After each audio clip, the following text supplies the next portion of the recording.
결혼 전에 무조건 확인해 보세요. 재혼 부부의 90%가 이것으로 인해 다시 이혼합니다. 저는 서미경입니다. 올해로 64세죠. 30년 동안 분식집을 운영해 왔어요. 연말이 지나고 새해가 밝았을 때 저는 가게 벽에 걸린 낡은 달력을 떼어냈습니다. 새 달력을 걸면서 혼자 중얼거렸어요. 올해는 뭔가 달라졌으면 좋겠는데 TV에서는 계속 새해 인사가 나오고 있었어요. 손님들도 들어올 때마다 사장님, 새해 복 많이 받으세요 하면서 인사를 건네더라고요. 저도 웃으며 올해는 좋은 일만 있으시길 바랍니다 하고 답했습니다. 그런데 이상하더라고요. 달력만 바뀌었을 뿐인데 뭔가 달라질 거라고 기대했던 제가 바보 같았어요. 매일 새벽 5시에 일어나서 가게 문을 열고 저녁 9시에 문을 닫고 집에 돌아가는 일상은 똑같았거든요. 특히 가게 문을 닫고 혼자 집으로 돌아가는 길이 유난히 길게 느껴졌습니다. 길 양쪽으로 불이 켜진 집들을 보면서 생각했어요. 저 집들은 다 가족들이 모여서 저녁을 먹고 있겠지. 제가 사는 원룸엔 아무도 기다리는 사람이 없어요. 현관문을 열면 어둠뿐이죠. 30년 동안 분식집을 하면서 혼자 살아왔어요. 결혼도 한 번 해봤지만 오래가지 못했고요. 그때부터 계속 혼자였습니다. 처음엔 괜찮았어요. 바쁘게 일하다 보면 외롭다는 생각할 틈도 없었거든요. 그런데 나이가 들어가니까 문득 이런 생각이 들더라고요. 이제는 나도 누군가에게 의지해도 되지 않을까. 어느 날 저녁이었어요. 밖에 눈이 흩날리고 있었습니다.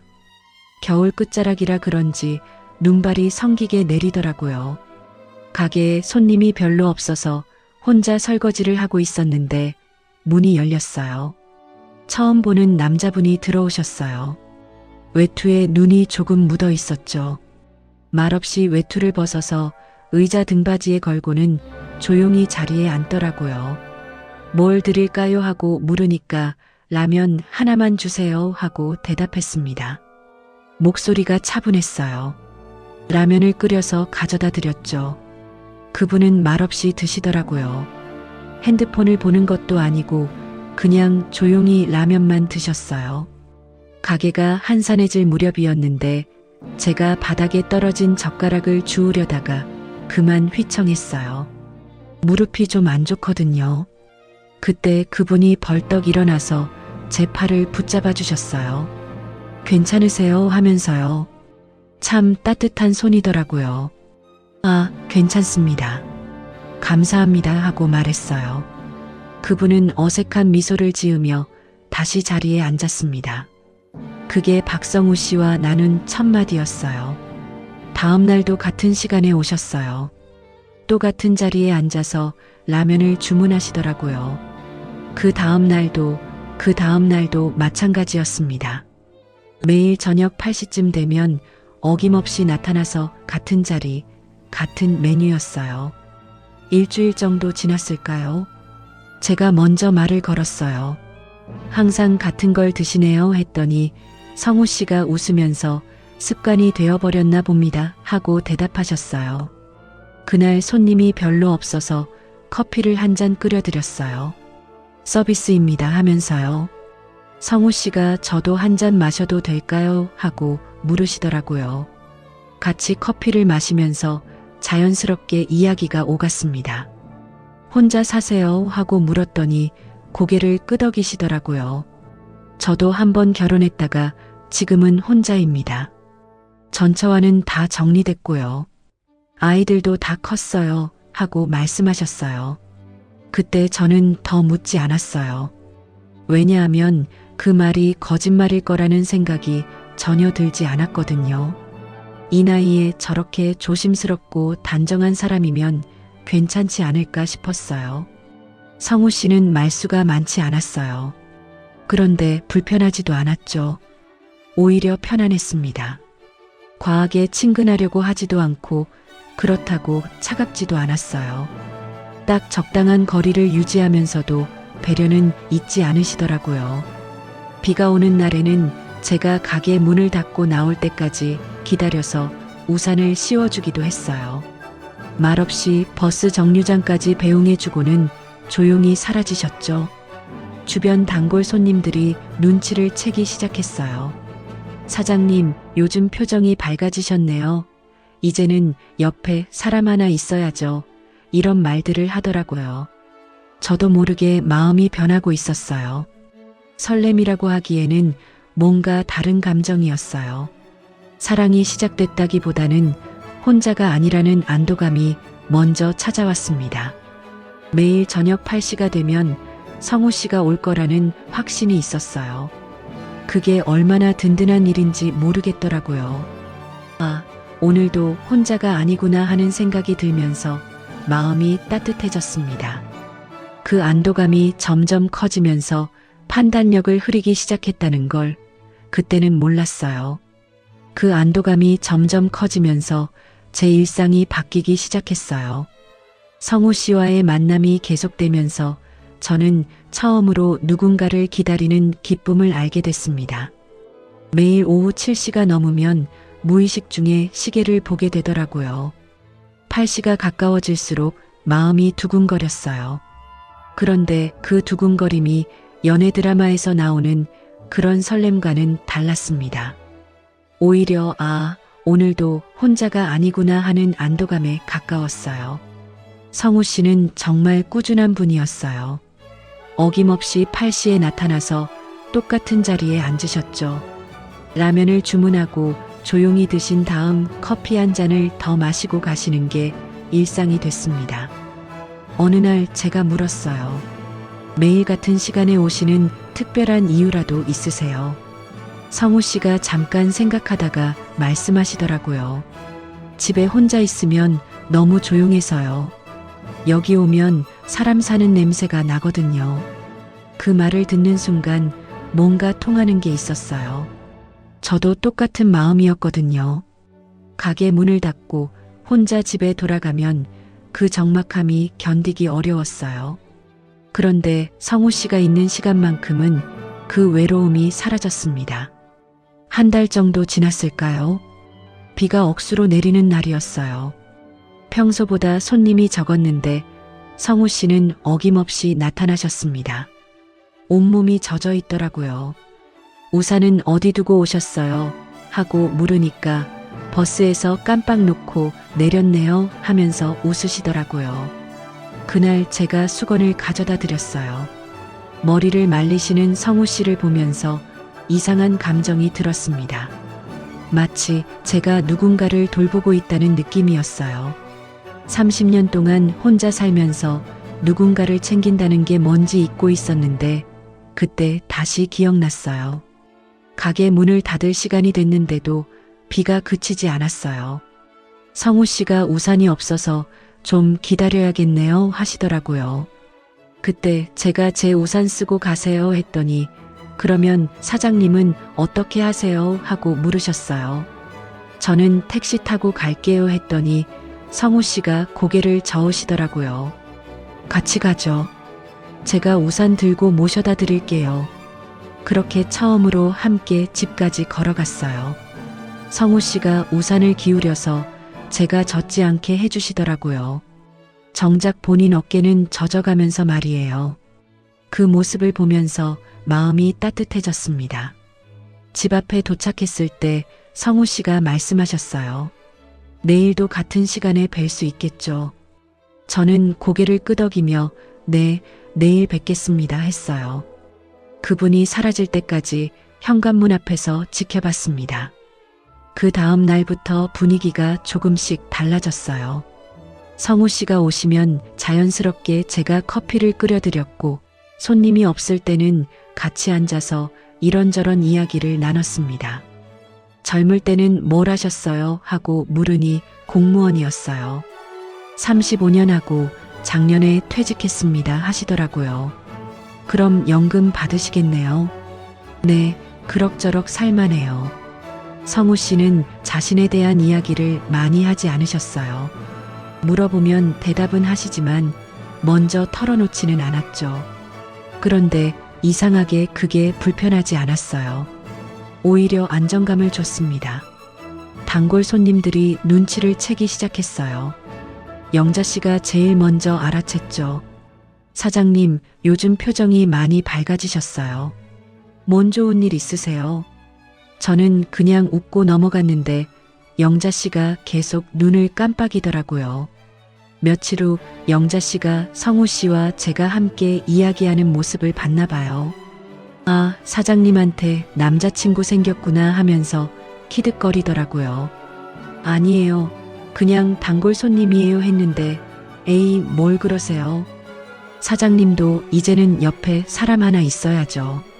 영자 씨뿐만 아니라 다른 단골들도 비슷한 말을 했어요.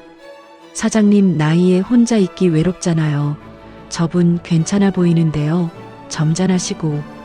처음엔 민망했는데 자꾸 듣다 보니까 그런가 싶더라고요. 성우 씨는 정말 다정했어요. 과하지도 않고 부족하지도 않았습니다. 제가 무거운 걸 들고 있으면 자연스럽게 도와주시고 제가 피곤해 보이면 오늘 힘드셨나 봐요 하면서 걱정해 주셨어요. 어느 날은 제가 감기에 걸려서 목소리가 쉬었는데 성우 씨가 약국에서 목캔디를 사다 주시더라고요. 많이 아프세요 하면서 걱정스러운 표정을 지으시는 게 참 고마웠어요. 그런 일들이 쌓이면서 저는 점점 성우 씨에게 마음을 열게 됐습니다. 하지만 그 감정이 사랑인지는 확실하지 않았어요. 드라마에서 나오는 그런 가슴 뛰는 사랑과는 거리가 멀었거든요. 오히려 편안함에 가까웠습니다. 성우 씨가 있으면 혼자가 아니라는 안도감이 들었어요. 30년 동안 모든 걸 혼자 해결해야 했는데 이제는 옆에서 지켜봐주는 사람이 있다는 게 얼마나 든든한지 몰라요. 밤에 집에 혼자 있을 때도 외롭지 않았어요. 내일 또 성우 씨를 만날 거라는 생각만으로도 충분했습니다. 그 확실함이 주는 안정감이 제겐 사랑보다 더 소중했어요. 어느 날 밤 침대에 누워서 생각해 봤어요. 내가 성우 씨를 사랑하는 걸까? 그런데 답이 명확하지 않더라고요. 사랑이 시작됐다기보다는 혼자가 아니라는 안도감이 먼저였어요. 그 감정이 점점 커지면서 제 판단력을 흐리기 시작했다는 걸 그때는 몰랐습니다. 외로움을 달래주는 사람이 있다는 것만으로도 충분해서 더 깊이 알아보려는 노력을 하지 않았어요. 그게 나중에 큰 문제가 될 줄은 꿈에도 몰랐죠. 그 안도감이 저를 결혼까지 이끌었어요. 성우 씨와 만난 지 6개월이 지났을 때 성우 씨가 조심스럽게 말씀하셨습니다. 미경 씨, 우리 결혼하면 어떨까요? 그 말을 들었을 때 제 마음이 어땠는지 아세요? 설렘보다는 드디어라는 안도감이 먼저 들었어요. 혼자 살던 외로움에서 벗어날 수 있다는 생각에 머리가 맑아지는 느낌이었습니다. 좋습니다. 저도 그러고 싶었어요. 제가 그렇게 대답했어요. 성우 씨의 얼굴에 안도의 표정이 스쳐 지나갔습니다. 그때 저는 성우 씨도 저와 비슷한 마음일 거라고 생각했어요. 사랑이라기보다는 동반자를 찾는 마음 말이죠. 결혼 준비는 간단했어요. 나이도 나이고 둘 다 재혼이라서 화려하게 할 생각도 없었습니다. 가족관계 증명서를 떼고 혼인신고를 하는 것으로 끝이었어요. 성우 씨의 자녀들은 아버지가 재혼한다는 걸 알고 있다고 하시더라고요. 아이들 반응은 어때요? 하고 물었더니 처음엔 좀 당황했지만 이해한다고 해요 하시더라고요. 저는 그 말을 믿었습니다. 의심할 이유가 없었거든요. 결혼 후 성우 씨는 제 집으로 이사를 왔어요. 30년 동안 혼자 살던 공간에 다른 사람이 들어오니까 처음엔 어색했습니다. 하지만 나쁘지 않았어요. 집에 돌아오면 불이 켜져 있고 어서 오세요 하고 맞아주는 사람이 있다는 게 참 좋았습니다. 성우 씨는 집안일도 잘 도와주셨어요. 설거지도 해주시고 청소도 함께 하셨죠. 저녁에는 함께 TV를 보면서 하루 있었던 일들을 이야기하기도 했어요. 오늘 가게에 새 손님이 왔어요. 그래요? 어떤 분이에요? 이런 소소한 대화들이 제겐 큰 위안이 됐습니다. 처음 한 달은 정말 좋았어요. 드디어 제대로 된 가정을 꾸린 기분이었습니다. 아침에 일어나면 성우 씨가 이미 일어나서 커피를 끓여 놓으시더라고요. 잘 주무셨어요? 하면서 따뜻한 커피 한 잔을 건네주시는 그 순간이 하루 중 가장 행복한 시간이었어요. 가게 일도 예전보다 수월해졌습니다. 집에 돌아갈 사람이 있다는 생각에 일이 끝나는 시간이 기다려졌거든요. 단골 손님들도 제 표정이 많이 밝아졌다고 하더라고요. 영자 씨는 역시 사람은 혼자 살면 안 되나 봐요. 사장님 완전 달라지셨어요 하면서 부러워했어요. 그런데 결혼한 지 2달째부터 조금씩 이상한 일들이 생기기 시작했어요.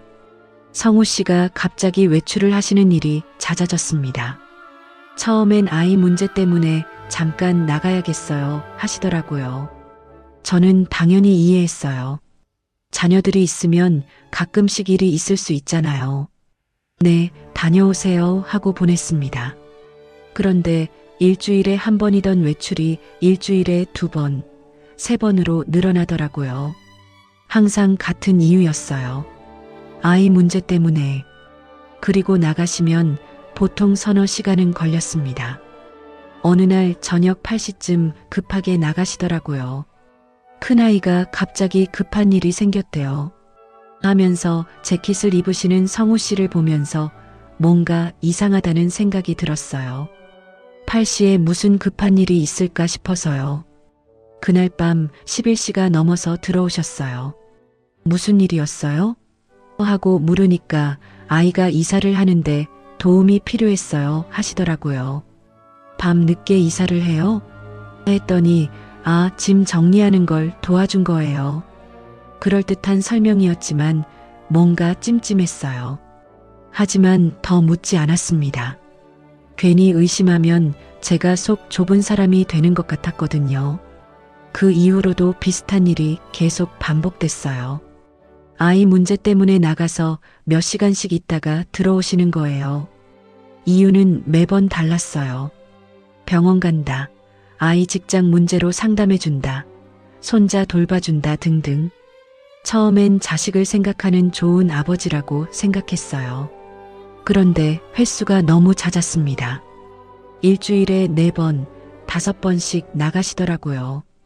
그러면 저는 결혼 전과 다름없이 혼자 집에 있게 되는 거예요. 어느 날 용기를 내서 물어봤어요. 요즘 아이들 일이 많나 봐요. 성우 씨가 잠깐 표정이 굳어지시더니 네, 좀 그렇네요. 미안해요 하시더라고요. 아니에요. 자식 챙기는 건 당연하죠. 저는 그렇게 말했지만 속으로는 점점 불편해지고 있었어요.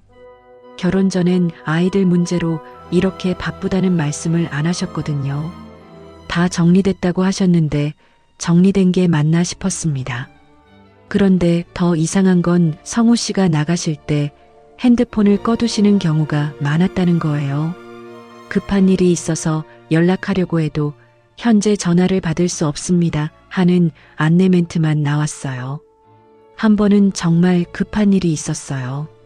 가게에서 가스 냄새가 나서 연락을 드렸는데 계속 전화가 안 되더라고요. 결국 혼자 가스회사에 신고해서 해결했습니다. 그날 밤늦게 들어오신 성우 씨에게 연락이 안 됐어요 했더니 미안해요. 핸드폰 배터리가 나갔나 봐요. 그 말을 들으면서 뭔가 이상하다는 생각이 더 강해졌어요. 요즘 사람들이 핸드폰 배터리를 다 떨어뜨릴까요? 더군다나 자식들과 급한 일을 처리하러 나간 사람이요. 하지만 저는 계속 참았어요. 결혼한 지 얼마 안 됐는데 벌써 의심하고 따지는 건 아닌 것 같았거든요. 좀 더 이해해보자. 시간이 지나면 나아질 거야 하고 생각했어요. 그런데 시간이 지날수록 상황은 더 나빠졌어요. 성우 씨의 외출은 더 잦아졌고 집에 있을 때도 어딘지 마음이 딴 곳에 있는 것 같았습니다. 제가 말을 걸어도 네, 아, 그렇군요 하고 건성으로 대답하시더라고요. 저는 점점 결혼 전의 외로움이 다시 찾아오는 걸 느꼈어요. 성우 씨가 옆에 있어도 혼자인 것 같은 기분이었습니다. 이상했어요. 분명히 같은 집에 살고 있는데 왜 더 외로워지는 걸까요? 그래도 저는 묻지 않았어요. 아이 문제 때문에라는 말을 들을 때마다 그럴 수 있지 하고 넘겼습니다. 괜히 의심하면 제가 속 좁은 사람이 되는 것 같았거든요. 그리고 무엇보다 혼자가 되는 게 두려웠어요. 그 두려움 때문에 진실을 외면하고 있던 제게 현실이 찾아온 건 결혼한 지 4개월째 되던 어느 목요일이었어요. 그날 오후 3시쯤이었습니다.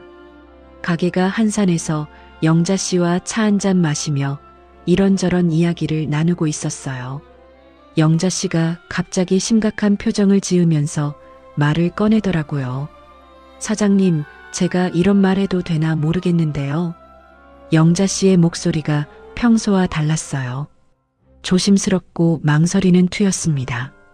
저는 뭔가 이상한 예감이 들었어요. 무슨 일이에요?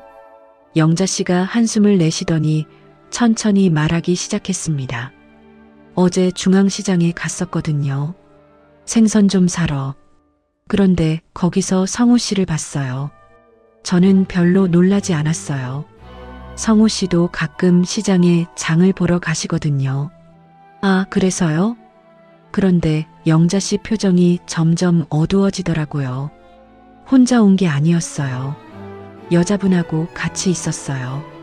그리고 영자 씨가 말을 멈추고 제 눈치를 살피더라고요. 그리고 뭐요? 제 목소리가 떨리기 시작했어요. 가슴이 두근거렸습니다. 좋은 얘기가 아니라는 걸 본능적으로 알았거든요. 아이도 있었어요. 초등학생 정도 되는 남자아이. 세 사람이 완전 가족처럼 보였어요.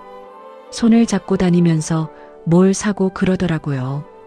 그 순간 머리가 하얘졌어요. 손에 들고 있던 찻잔이 덜컥거렸습니다. 정말요? 확실해요? 영자 씨가 고개를 끄덕였어요. 제가 성우 씨 얼굴을 모를 리 있겠어요? 분명히 성우 씨였어요.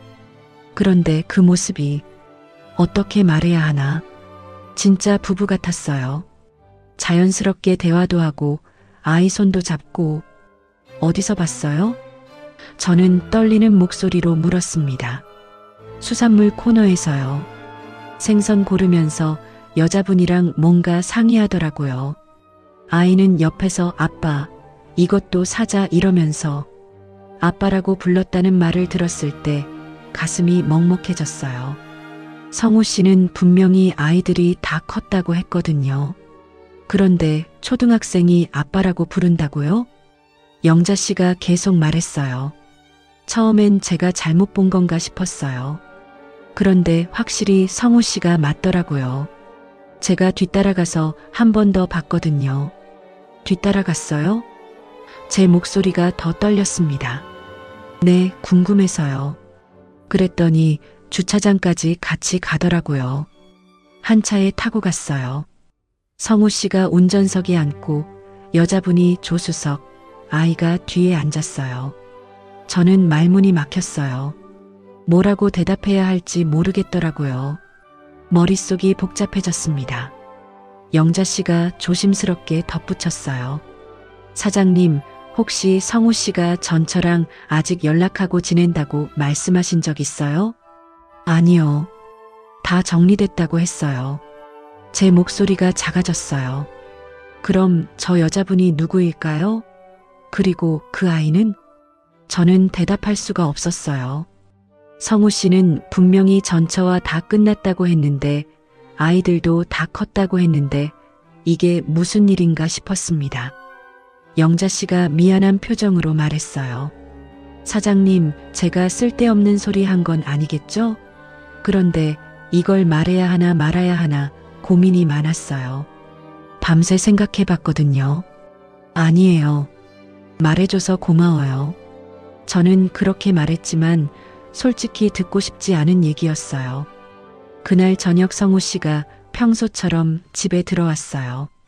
오늘 하루 어떠셨어요? 하면서 웃는 모습이 예전과 똑같았습니다. 하지만 제 눈엔 다르게 보였어요. 저녁을 먹으면서 저는 계속 영자 씨 말이 머릿속을 맴돌았어요. 성우 씨가 오늘 밥이 왜 이렇게 맛없어요? 하고 물으시더라고요. 평소 같으면 소금을 덜 넣었나 봐요 하고 넘어갔을 텐데 그날은 달랐어요. 어제 어디 가셨어요? 제가 조심스럽게 물었습니다. 성우 씨가 젓가락을 놓고 저를 봤어요. 어제요? 집에 있었는데요. 오후에도요? 제가 다시 물었어요. 오후에 잠깐 나갔었죠. 아이 문제 때문에. 또 그 말이 나왔어요. 무슨 일이었어요? 이번엔 구체적으로 물어봤습니다. 성우 씨가 잠깐 머뭇거리더니 대답했어요. 큰아이가 이사하는 걸 도와줬어요. 그 순간 영자 씨가 본 장면이 떠올랐어요.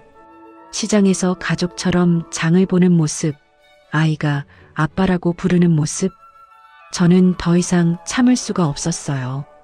성우 씨, 정말 궁금한 게 있어요. 제가 떨리는 목소리로 말했습니다. 뭐가 궁금하세요? 성우 씨의 표정이 약간 굳어졌어요. 어제 중앙시장에 가셨어요? 저는 직접적으로 물어봤습니다. 성우 씨의 얼굴이 확 굳어지더라고요. 몇 초 동안 아무 말도 하지 않았습니다. 그 침묵이 답이었어요. 누가 봤나 보네요. 성우 씨가 한숨을 내쉬며 말했어요. 그래서 정말 가신 거예요? 저는 확인하고 싶었어요. 네, 갔어요. 성우 씨가 고개를 끄덕였습니다. 하지만 오해하지 마세요. 오해요? 무슨 오해요? 제 목소리가 높아졌어요. 성우 씨가 급하게 설명하기 시작했어요. 전처하고 아이랑 같이 있었죠. 하지만 그럴 이유가 있었어요. 아이가 아픈데 병원을 어디로 가야 할지 모르겠다고 해서 같이 가준 거예요. 그럼 왜 말하지 않으셨어요? 제가 따졌습니다. 괜히 말하면 오해할까 봐서요. 정말 아무것도 아니에요. 그냥 책임을 다한 것뿐이에요. 책임을 다한 것뿐이라는 말을 들었을 때 뭔가 이상하다는 생각이 들었어요. 다 정리됐다면서 왜 아직도 책임을 져야 하는 거죠? 아이가 아팠으면 전처가 혼자 데려가면 되는 거 아니에요? 제가 물었어요. 그 사람 혼자서는 힘들어해요. 제가 도와주는 게 당연하죠. 성우 씨의 말을 들으면서 제 머릿속에 한 가지 생각이 스쳐 지나갔어요. 정리됐다는 말과 끝났다는 건 다른 거구나. 성우 씨, 처음에 전처랑 다 정리됐다고 하셨잖아요. 제가 차분하게 말했어요. 정리됐다는 건 이혼했다는 뜻이에요.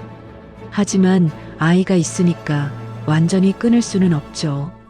그 말을 듣는 순간 뭔가 속은 기분이 들었어요.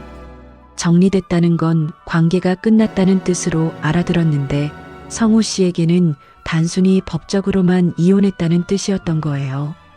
그럼 앞으로도 계속 만나실 거예요? 제가 물었습니다.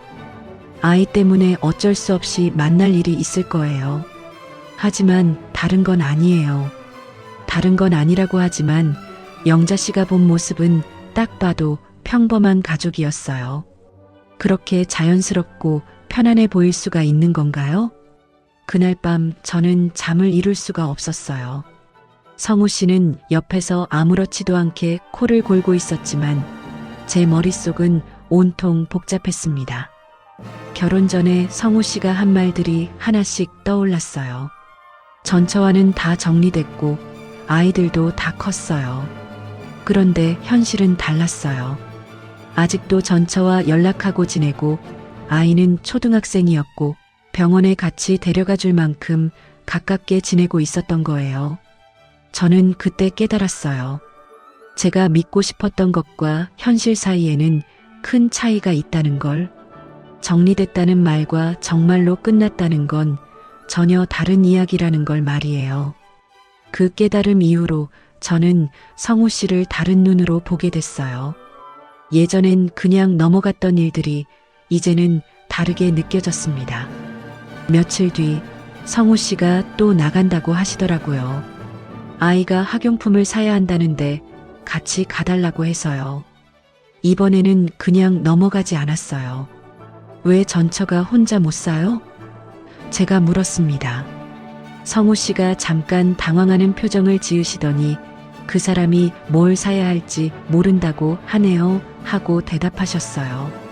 그 말을 듣고 정말 어이가 없었어요. 초등학생 학용품을 못 사서 전 남편을 불러낸다고요? 성우 씨, 이상하지 않아요? 아이 엄마가 학용품 정도 못 살 이유가 뭐가 있어요? 제가 따져 물었어요. 미경 씨, 너무 예민하게 생각하지 마세요. 그냥 도움을 요청한 거예요.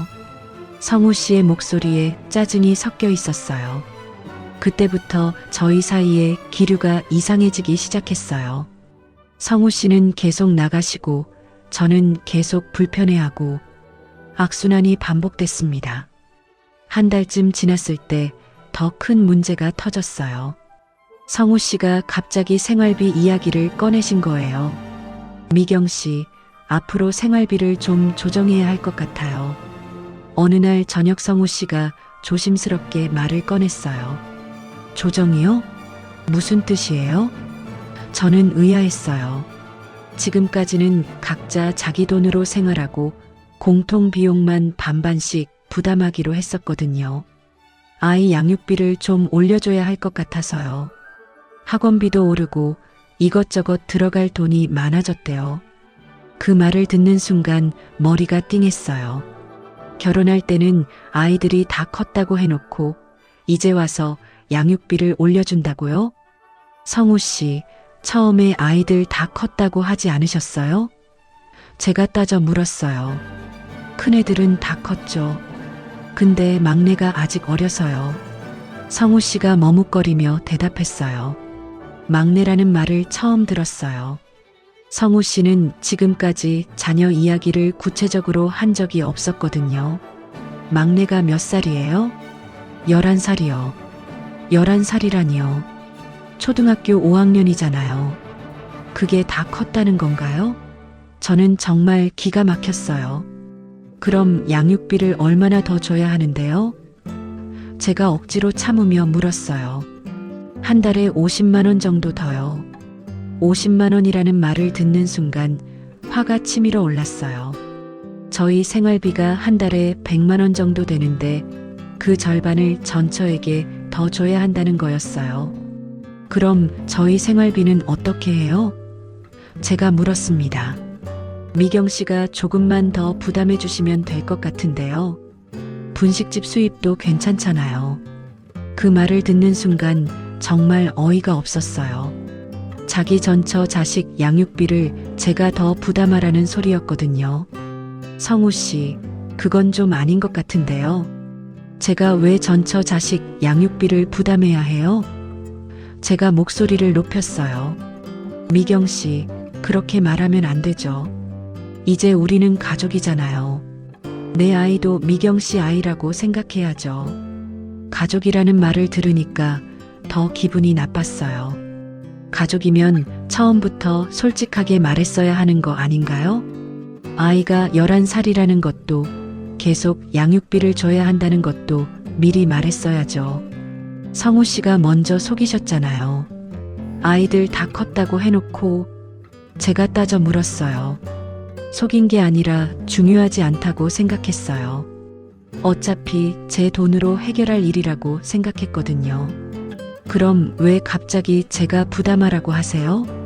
성우 씨가 잠깐 멈칫하더니 짜증스러운 표정으로 말했어요. 요즘 연금만으로는 부족해요. 전처가 양육비를 올려달라고 계속 얘기하거든요. 그 말을 듣고 저는 확신했어요. 성우 씨가 저랑 결혼한 이유 중 하나가 경제적인 것도 있었구나 싶었습니다. 그날 밤 저희는 크게 싸웠어요. 저는 절대 전처 자식 양육비를 부담할 수 없다고 했고 성우 씨는 가족이라면 이해해야 한다고 했어요. 내 자식이 먼저인 건 당연하지. 미경 씨도 이해해줘야죠. 성우 씨가 마지막에 한 말이 제 가슴에 박혔어요. 내 자식이 먼저라는 말. 그럼 저는 몇 번째인 건가요? 그 순간 깨달았어요. 제가 성우 씨에게는 아내가 아니라 그냥 같이 사는 사람, 아니 경제적으로 도움을 주는 사람 정도였구나 싶었습니다. 그 이후로 비슷한 일들이 계속 생겼어요. 성우 씨의 큰아들이 취직 준비한다며 학원비가 필요하다고 했을 때도, 전처가 수술을 받는다며 병원비가 필요하다고 했을 때도 항상 제가 도움을 요청받았어요. 미경 씨, 조금만 도와주세요. 나중에 꼭 갚을게요. 그런데 갚은 적은 한 번도 없었어요. 더 화가 났던 건 중요한 일을 결정할 때였어요. 성우 씨는 항상 전처나 자녀들과 먼저 상의했어요. 제가 나중에 알게 되는 경우가 대부분이었죠. 한 번은 성우 씨가 갑자기 주말에 못 만난다고 하시더라고요. 큰아이가 이사하는데 도와줘야 해서요. 그런데 그 이사하는 집이 저희 동네 근처였어요. 제가 우연히 지나가다가 봤거든요. 성우 씨가 전처 아이들과 함께 짐을 나르고 있더라고요. 마치 한 가족 같았어요. 저는 그 모습을 멀리서 보면서 마음이 아팠습니다. 성우 씨에게 저는 정말 어떤 존재일까 싶었어요. 그날 저녁 성우 씨가 돌아와서 오늘 너무 힘들었어요 하시더라고요. 제가 저도 근처에 갔다가 봤어요 했더니 성우 씨 표정이 굳어졌어요. 왜 말 안 하셨어요? 저도 도와줄 수 있었는데. 제가 말했어요. 괜히 미경 씨까지 고생시키고 싶지 않았어요. 성우 씨가 대답했어요. 하지만 저는 알았어요. 성우 씨가 저를 끼워주고 싶지 않았던 거라는 걸. 전처와 아이들과의 시간에 제가 끼어들면 불편할 거라고 생각한 거죠.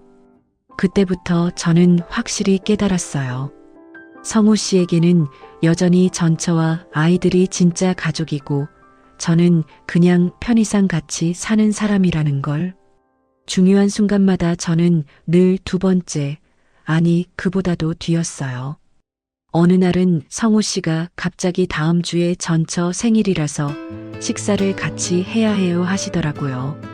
저는 정말 기가 막혔어요. 왜 전처 생일을 챙겨줘야 해요? 제가 물었어요. 아이들이 원해서요. 가족 식사를 하자고 하네요. 가족 식사라는 말이 칼처럼 제 가슴을 찔렀어요. 그럼 저는 뭐예요? 저는 가족이 아닌 건가요? 그럼 저는 어떻게 해요? 제가 물었어요. 미경 씨는 안 가도 돼요. 아이들만 있는 자리라서요. 아이들만 있는 자리라고 했지만 전처도 함께 간다고 했잖아요. 결국 저만 제외되는 거였어요. 그날 밤 저는 정말 많은 생각을 했어요. 결혼한 지 6개월이 됐는데도 저는 성우 씨의 진짜 가족이 되지 못했구나 싶었어요. 아내라는 이름은 있지만 실제로는 그냥 같이 사는 사람, 경제적으로 도움을 주는 사람 정도였던 거죠. 성우 씨에게 가장 중요한 건 여전히 전처와 아이들이었어요. 제가 아무리 이해하고 양보해도 그 순서는 바뀌지 않았습니다. 저는 늘 두 번째, 아니 그보다 훨씬 뒤에 있었어요. 저는 늘 두 번째였다는 깨달음 이후로 집안 분위기가 점점 차가워졌어요. 성우 씨와 저는 같은 집에 살면서도 대화가 줄어들었습니다. 성우 씨는 여전히 아이 문제 때문에 나가시는 일이 잦았고 저는 그럴 때마다 혼자 집에 남겨지는 게 견디기 어려웠어요. 어느 날 저녁 마지막 폭발이 일어났습니다. 성우 씨가 또 나간다고 하시더라고요. 전처가 급히 병원에 가야 한다는데 아이를 봐달라고 해서요. 저는 그때 정말 참을 수가 없었어요. 성우 씨, 이상하지 않아요? 왜 전처가 아플 때마다 성우 씨를 부르는 거예요? 다른 가족이나 친구는 없나요? 미경 씨, 왜 그렇게 예민하게 구세요? 그냥 도와주는 거잖아요. 성우 씨의 목소리에도 짜증이 섞여 있었어요. 도와주는 정도가 아니잖아요. 성우 씨는 여전히 전처 가족의 가장 역할을 하고 계시는 거예요. 제가 목소리를 높였어요. 그게 뭐가 잘못됐어요? 내 아이들인데 챙기는 게 당연하죠. 성우 씨가 화를 내기 시작했어요. 그럼 저는 뭐예요? 저는 성우 씨에게 어떤 존재예요? 제가 소리쳤어요. 성우 씨가 잠깐 멈칫하더니 차갑게 말했어요. 미경 씨도 제 아내죠. 하지만 제 아이들을 이해해주지 못하면 어쩔 수 없어요. 그 말을 듣는 순간 모든 게 명확해졌어요. 성우 씨에게 저는 조건부 아내였던 거예요. 아이들을 이해해주고 경제적으로 도움을 주고 불편해하지 않을 때만 아내였던 거죠. 알겠어요. 그럼 저는 이제 이해해주지 않겠어요. 제가 단호하게 말했어요. 그럼 어쩔 건데요? 성우 씨가 도전적으로 물었어요. 헤어져요. 제가 말했어요. 그 말이 나오자 둘 다 잠깐 조용해졌어요. 성우 씨가 놀란 표정으로 저를 봤습니다. 뭐라고요? 헤어져요. 별거부터 시작해서 이혼하죠. 제가 다시 한번 명확하게 말했어요. 성우 씨가 한참 저를 바라보더니 한숨을 내쉬었어요. 그렇게 하고 싶으시면 그러세요. 그렇게 말하는 성우 씨를 보면서 더 확신했어요. 성우 씨는 저를 붙잡으려고 하지도 않더라고요. 진짜 사랑했다면 헤어지자는 말에 당황하거나 만류했을 텐데 그냥 쉽게 받아들이는 거였어요. 그날 밤 성우 씨는 짐을 싸서 나갔어요. 며칠 생각할 시간을 가져보자 하면서요. 하지만 저는 알았어요. 성우 씨가 전천에 집으로 갔을 거라는 걸, 그리고 다시 예전처럼 그 가족의 일원이 됐을 거라는 걸 말이에요. 혼자 남은 집은 이상하게 조용했어요. 6개월 동안 성우 씨와 함께 살았지만 혼자 있을 때가 더 많았으니까 크게 다를 건 없었어야 했어요. 그런데 왜인지 더 쓸쓸했습니다. 첫 번째 밤에는 울었어요. 결혼이 이렇게 끝나는 게 억울하고 분했어요. 제가 뭘 잘못했나 싶었고 성우 씨가 미웠어요. 그리고 무엇보다 다시 혼자가 된 제 자신이 비참했습니다. 두 번째 밤에는 분노가 올라왔어요. 성우 씨가 처음부터 거짓말을 한 것에 대해, 저를 이용한 것에 대해 화가 났어요. 어떻게 사람이 저럴 수 있지? 하는 생각이 계속 들었습니다. 세 번째 밤부터는 조금씩 다른 감정이 들기 시작했어요. 뭔가 답답했던 것들이 풀리는 느낌이었어요. 성우 씨가 나간 후로 집안이 조용해지니까 오히려 마음이 편해지더라고요. 일주일이 지났을 때 성우 씨에게서 연락이 왔어요. 미경 씨, 한번 만나서 얘기해봐요. 저는 만났어요. 혹시나 싶었거든요. 혹시 성우 씨가 잘못을 인정하고 바뀌겠다고 할까 봐서요. 카페에서 만난 성우 씨는 여전했어요. 미경 씨, 우리 다시 해봐요. 제가 조금 더 신경 쓸게요. 어떻게 신경 써주실 건데요? 제가 물었어요. 아이들 일로 나갈 때 미리 말씀드릴게요. 그리고 가능하면 시간을 줄이고요. 그 말을 듣고 실망했어요. 성우 씨는 여전히 문제가 뭔지 모르고 있었어요. 전처와 아이들 우선순위는 그대로 두고 저한테 양해만 구하겠다는 소리였거든요. 성우 씨, 그게 문제가 아니에요. 제가 말했어요. 그럼 뭐가 문제예요? 성우 씨는 아직도 전처 가족과 살고 계세요. 저랑 결혼했지만 마음은 여전히 그쪽에 있어요. 제가 솔직하게 말했어요. 그런 게 아니에요. 단지 책임감 때문에. 책임감이면 양육비만 주시면 되는 거 아니에요?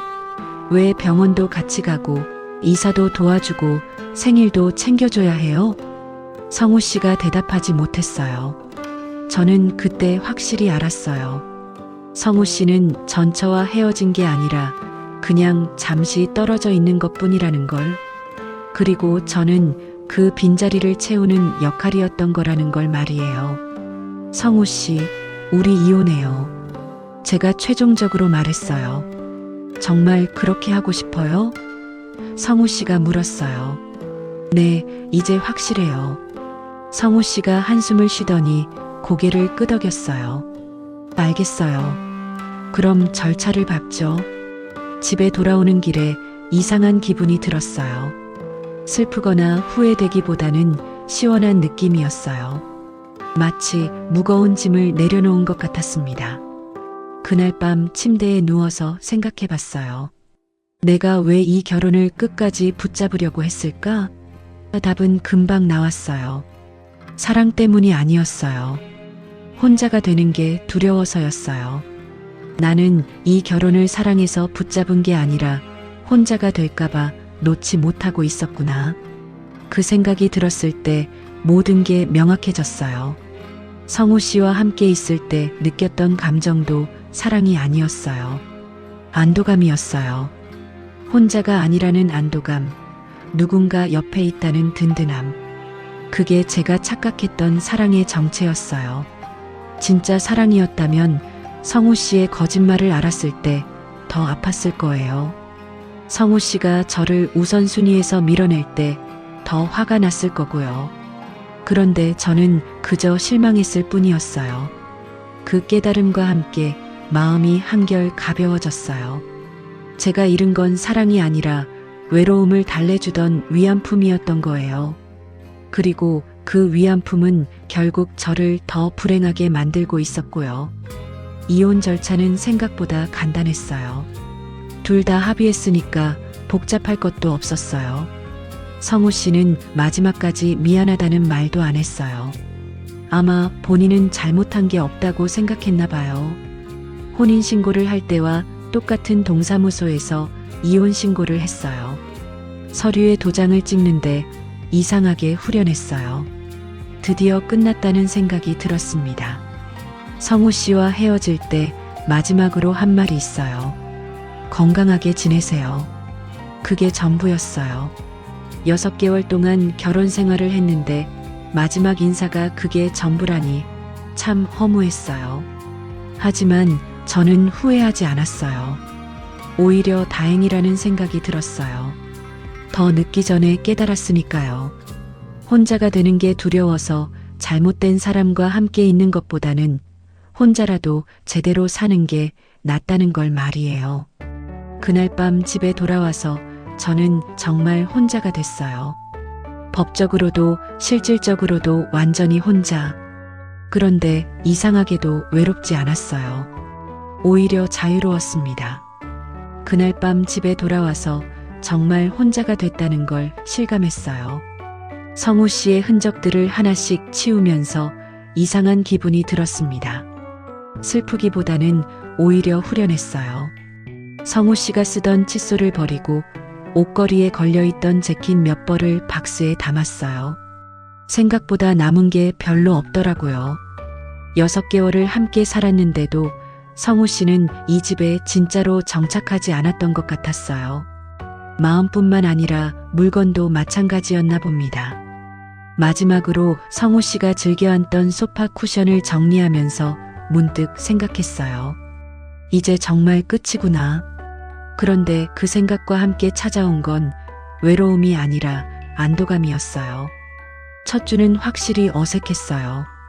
저녁에 집에 들어오면 불이 꺼져 있는 게 당연한 건데도 괜히 서글퍼지더라고요. 혼자 밥을 먹는 것도 다시 익숙해져야 했고요. 오늘 하루 어떠셨어요? 하고 물어볼 사람도 잘 주무세요 하고 인사할 사람도 없었어요. 하지만 며칠 지나니까 그 적막함이 나쁘지 않다는 걸 깨달았어요.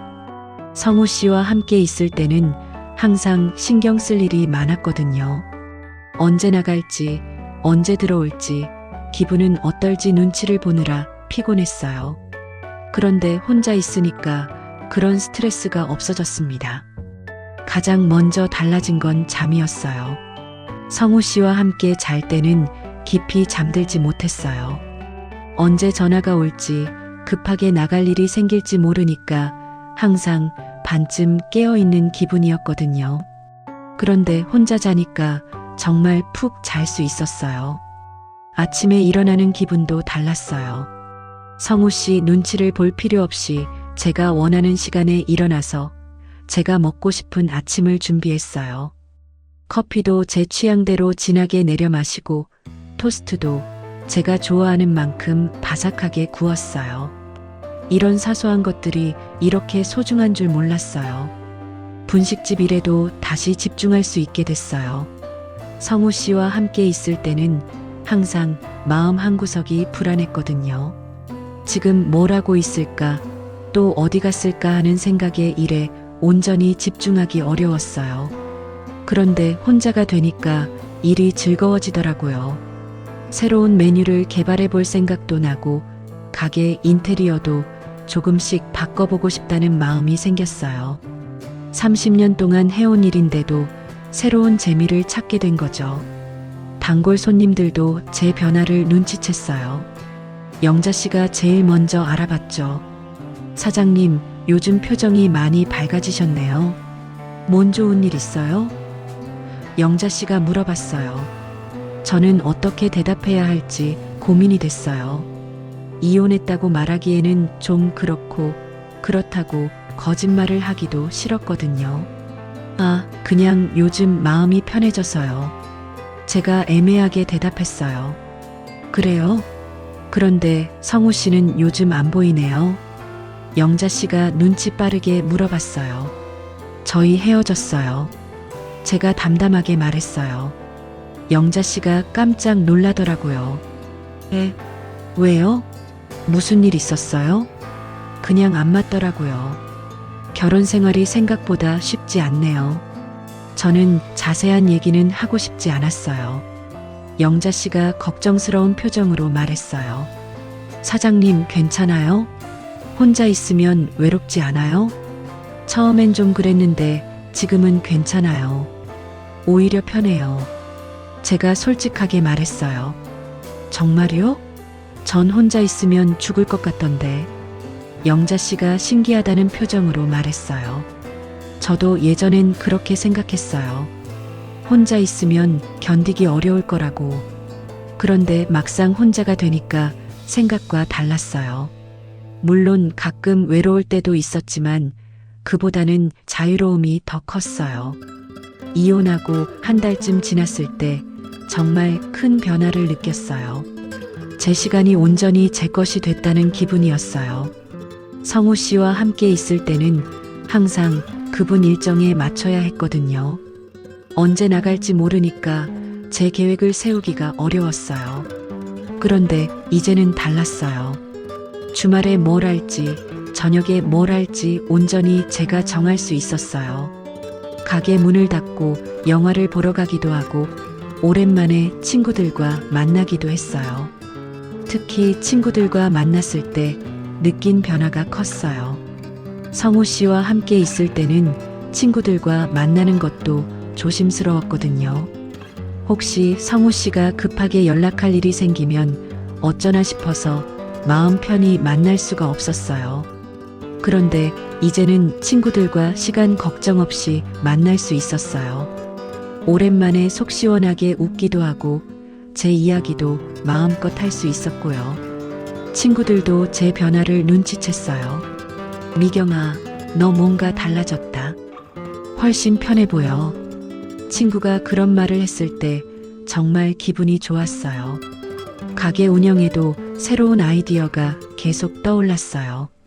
성우 씨와 함께 있을 때는 마음이 복잡해서 그런 생각을 할 여유가 없었거든요.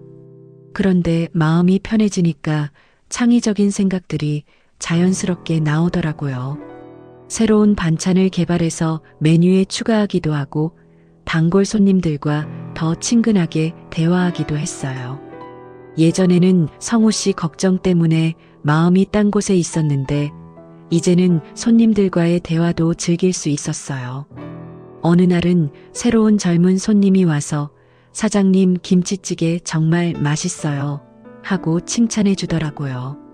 그런 말을 들으면 예전 같았으면 대충 감사합니다 하고 넘어갔을 텐데 그날은 정말 기분이 좋아서 어떤 부분이 맛있었는지 더 자세히 말해보세요 하고 물어봤어요. 그 손님과 음식에 대해 이야기하면서 정말 즐거웠어요. 30년 동안 요리를 해왔지만 이렇게 음식 이야기를 재미있게 나눈 건 오랜만이었거든요. 집에서도 제 취향대로 꾸미기 시작했어요. 성우 씨와 함께 있을 때는 혹시 성우 씨가 불편해할까봐 함부로 바꾸지 못했거든요. 그런데 이제는 제가 좋아하는 색깔의 커튼으로 바꾸고 제가 좋아하는 향의 디퓨저도 놓고 벽에 제가 좋아하는 그림도 걸었어요. 작은 변화들이었지만 집이 정말 제 공간이 됐다는 느낌이 들었어요. 성우 씨와 함께 있을 때는 우리 집이 아니라 그냥 같이 사는 집이라는 느낌이었거든요. 밤에 책을 읽는 시간도 늘어났어요. 성우 씨와 함께 있을 때는 혹시 성우 씨가 말을 걸까봐, 혹시 전화가 올까봐 집중해서 책을 읽기 어려웠어요. 그런데 이제는 아무도 방해할 사람이 없으니까 마음껏 책에 빠져들 수 있었어요. 요리하는 시간도 즐거워졌어요. 성우 씨는 음식에 별로 관심이 없어서 대충 만들어도 맛있어요 하고 넘어갔거든요. 그런데 이제는 저 혼자 먹을 음식이니까 정성껏 만들게 되더라고요. 제가 좋아하는 음식을 제 입맛에 맞게 만들어 먹는 기쁨을 다시 찾았어요. 이혼하고 2달쯤 지났을 때 확실히 깨달았어요. 혼자가 되자 정말 숨이 트였다는 걸. 성우 씨와 함께 있을 때는 항상 뭔가에 눌려있는 기분이었는데 이제는 그 무게가 사라진 거예요. 가장 큰 변화는 제 자신을 다시 찾았다는 거였어요. 성우 씨와 함께 있을 때는 성우 씨에게 맞추려고 노력하다 보니 제가 진짜 누구인지 잊고 있었거든요. 그런데 혼자가 되니까 제 본래 모습으로 돌아갈 수 있었어요. 아침에 일어나면 기분이 좋았어요. 오늘 하루를 제 마음대로 계획할 수 있다는 생각에 설레기도 했고요. 이런 감정을 느끼는 게 정말 오랜만이었어요. 물론 가끔 외로울 때도 있었어요. 특히 저녁에 가게 문을 닫고 혼자 집에 들어올 때는 그런 기분이 들었죠. 하지만 그 외로움도 예전과는 달랐어요.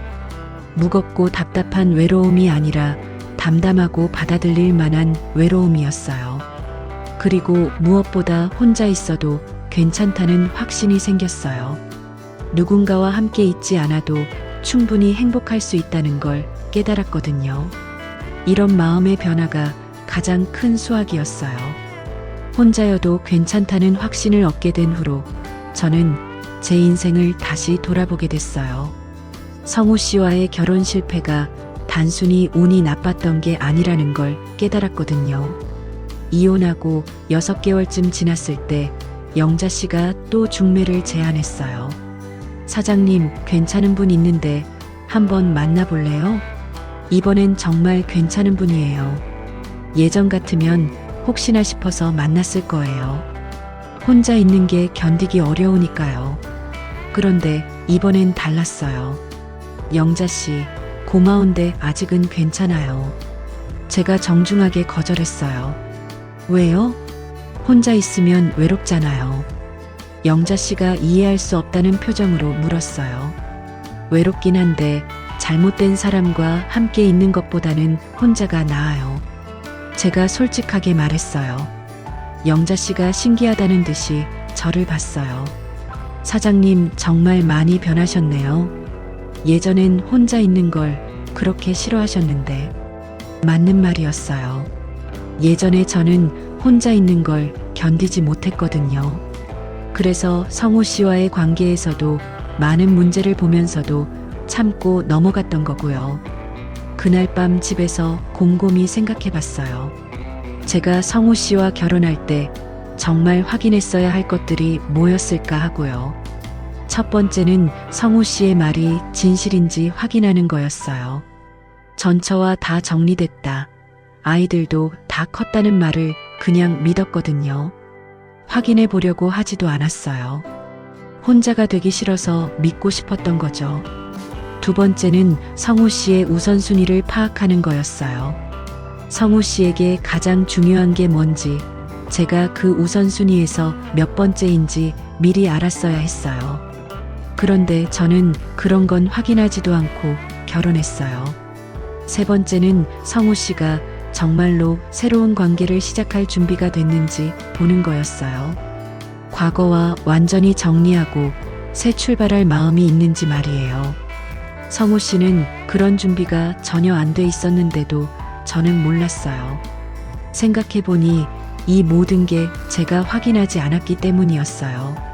아니, 확인하려고 하지 않았다는 게 더 정확한 표현이겠네요.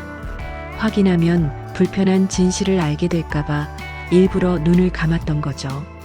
며칠 뒤 영자 씨가 또 가게에 왔어요. 다른 단골 손님과 함께 와서 재혼 얘기를 하더라고요. 요즘 재혼하는 사람들이 많은데 또 이혼하는 경우가 더 많대요. 영자 씨가 말했어요. 맞아요. 우리 동네 아는 분도 재혼했다가 1년 만에 또 이혼했어요. 다른 손님이 맞장구 쳤어요. 그 대화를 들으면서 문득 생각이 들었어요. 재혼 부부들이 왜 이렇게 많이 이혼할까요? 저처럼 제대로 확인하지 않고 결혼하기 때문이 아닐까 싶었어요. 그 생각을 하면서 제가 겪었던 일들을 다시 정리해 봤어요. 성우 씨와 제가 실패한 이유는 명확했어요. 성우 씨는 과거 정리가 안 됐는데 저는 그걸 확인하지 않았던 거예요. 다음날 분식집에서 젊은 커플 손님이 왔어요. 서로를 바라보는 눈빛이 정말 애틋하더라고요. 그 모습을 보면서 제가 성우 씨와 그런 눈빛을 나눈 적이 있었나 생각해 봤어요. 없었어요. 저희는 처음부터 사랑보다는 편의를 위한 결합이었던 것 같아요. 서로의 외로움을 달래주는 역할 정도였죠. 그런 관계로는 진짜 가정을 이룰 수 없었던 거예요. 그 커플을 보면서 문득 이런 생각이 들었어요. 저분들이 나중에 결혼하면 행복할까? 사랑하는 건 확실해 보이는데 사랑만으로는 결혼이 유지되지 않잖아요. 특히 재혼이라면 더더욱이요. 며칠 뒤 정말 우연한 일이 생겼어요. 길에서 성우 씨를 마주친 거예요. 이혼하고 8개월 만에 보는 거였어요. 성우 씨는 여전했어요.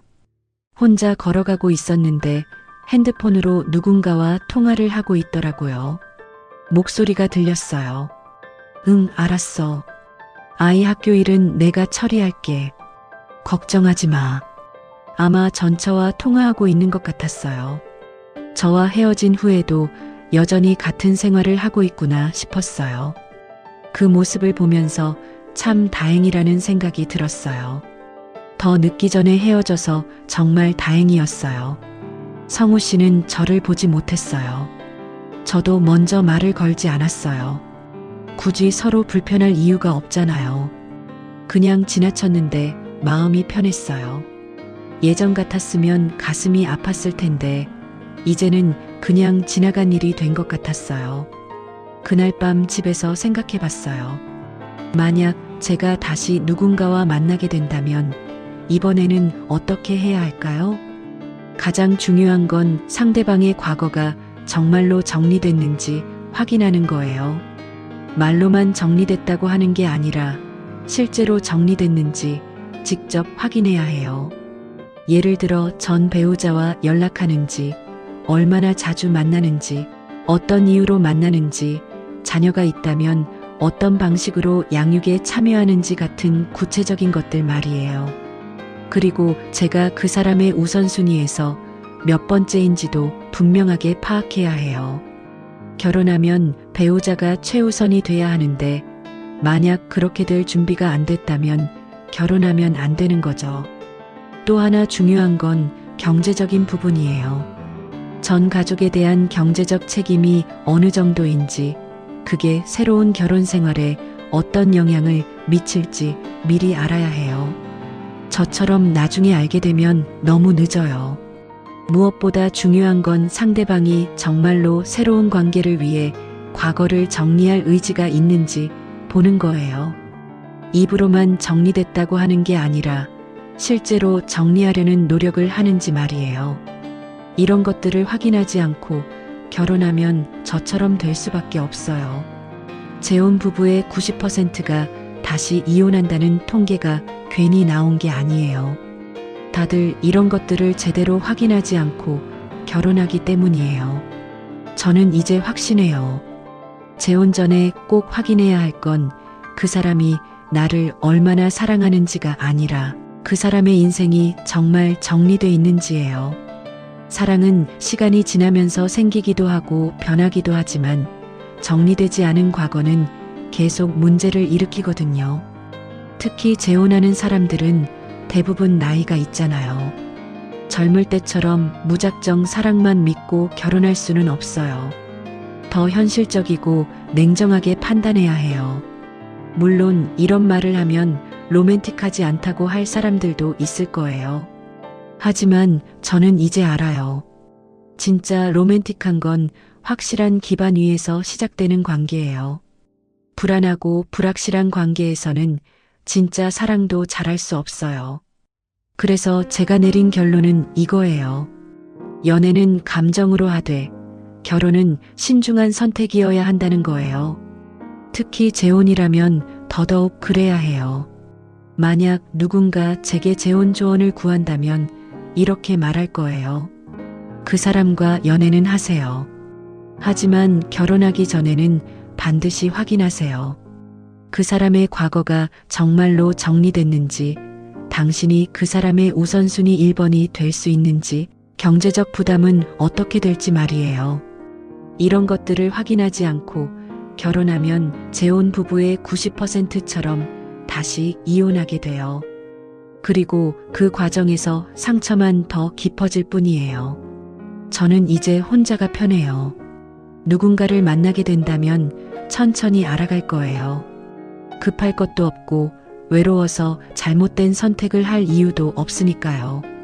연애는 할 수 있지만 결혼은 정말 신중하게 선택할 거예요. 그게 제가 성우 씨와의 실패한 결혼에서 얻은 가장 큰 교훈이에요. 결혼 전에 반드시 확인해야 할 이것, 바로 상대방의 과거가 정말로 정리됐는지 말이에요.